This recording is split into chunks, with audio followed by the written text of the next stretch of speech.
આણંદમાં ભાજપના કાઉન્સિલરે પોતાના જ વોર્ડમાં રહેતી પરિણીતા ઉપર દુષ્કર્મ આચર્યું હોવાનો આરોપ સામે આવ્યો છે। આણંદ ટાઉન પોલીસ પર પીડિતા દ્વારા દુષ્કર્મની ફરિયાદ ન નોંધવાનો આરોપ મૂકતા પોલીસ ફરિયાદ દાખલ ન કરાતા પીડિતાના પરિવારે હોબાળો કર્યો છે। આણંદમાં પરિણીતાએ વોર્ડ નંબર 6 ના ભાજપના કાઉન્સિલર દીપુ પ્રજાપતિ પર રાત્રે ઘરે ઘૂસી દુષ્કર્મ આચર્યો હોવાનો આરોપ લગાવ્યો છે।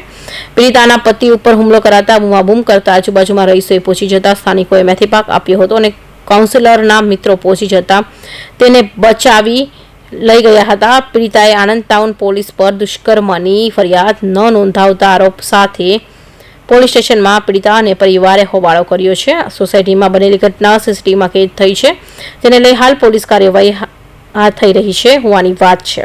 નંબર છે 35 દીપુભાઈ પ્રજાપતિ છે, એ મને કેટલા મહિનાથી ટોર્ચર કરી રહ્યા છે। મારા ઘરે આવ્યા હતા, આજે જબરદસ્તી મારા જોડે દુષ્કાટ કરીને ગયા। 11:30 મારા ઘરે આવ્યા હતા, ડાયરેક્ટ આવીને મારા પર ચડી ગયા, કપડાં ઉતારી નાખ્યા મારા। હા, એકવાર આવેલા હતા, પણ એવું મને ધમકી આલી હતી એટલે મેં કોણ કહ્યું નહોતું।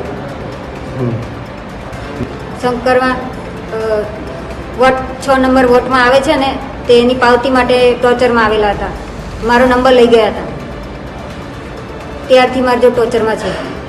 આણંદનો કાઉન્સિલર દીપુભાઈ ગોરધનભાઈ ખમાવાળા, જેઓ 11:30 સુમારે ઘર ખુલ્લું હોવાથી સાધન લઈને આવ્યો અને ઘરની અંદર ઘૂસ્યો અને અંદર મારી વાઈફ અને મારા 2 છોકરા સૂતેલા છે, તે છતાં ઘરમાં આવી મોઢું દબાવ્યું અને બળજબરીથી પ્રયાસ કર્યો, આબરૂ લૂંટવાનો પ્રયાસ કર્યો છે।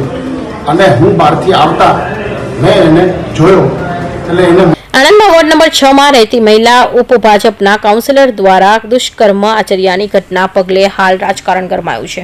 કાઉન્સિલર પીડિતાના ઘરમાં ઘૂસ્યો હોય ત્યારે તેના પતિ આવી જતા બંને વચ્ચે મારામારી થઈ હતી અને બૂમાબૂમ થતા રહીશો આવી જતા કાઉન્સિલર ભાગી ગયો હતો, જે સમગ્ર ઘટના સીસીટીવીમાં કેદ થતા હાલ પોલીસ કાર્યવાહી થઈ હોવાની અને પગલે રાજકારણ ગરમાયું છે। કૌશિક પટેલનો report, Hind TV news, Surat.